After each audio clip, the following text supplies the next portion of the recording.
This video is dedicated to those who perished and their families.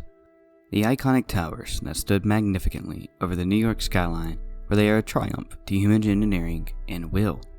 Built from 1966 and completed in 1973, both towers stood at 110 stories each, accommodation for 50,000 workers and 200,000 daily visitors in a 10 million square feet space.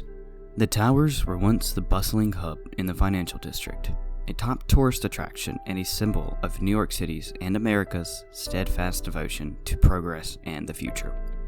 During its existence, the World Trade Center experienced several major incidents. The first major test of the Trade Center's structural integrity came on February 26, 1993, when a bomb with a destructive power equal to 2,200 pounds of TNT exploded in the parking garage of the second-floor basement of the North Tower. The blast killed 6 people, injured more than 1,000 others, and caused an estimated $600 million in damage. Then, on September 11, 2001, disaster struck that would shake the entire country. The World Trade Center became the target of a massive terrorist attack that took the lives of nearly 3,000 people. The disaster also radically altered the skyline of New York City, destroying the twin columns of glass and steel that over the years had come to embody the city itself. The impact of the 2 planes that hit the World Trade Center towers was more devastating than any of the building's designers and engineers had ever imagined.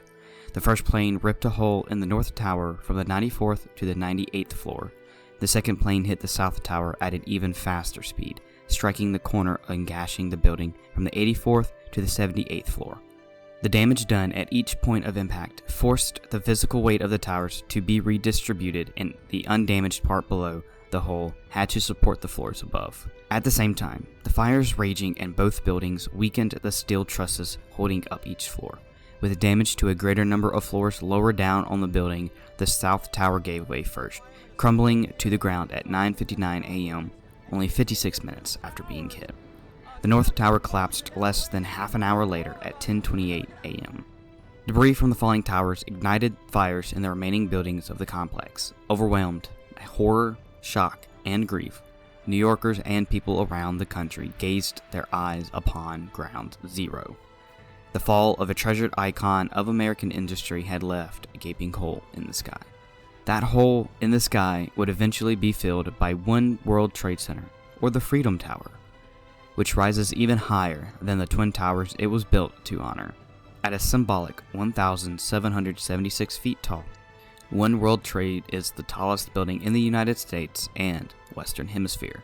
The rebuilt 16-acre World Trade Center site also includes the National 9/11 Memorial. The design reflecting absence includes 2 reflecting pools in the footprint of the former Twin Towers, surrounded by bronze panels with the names of all 2,983 victims of the 1993 and 2001 World Trade Center attacks.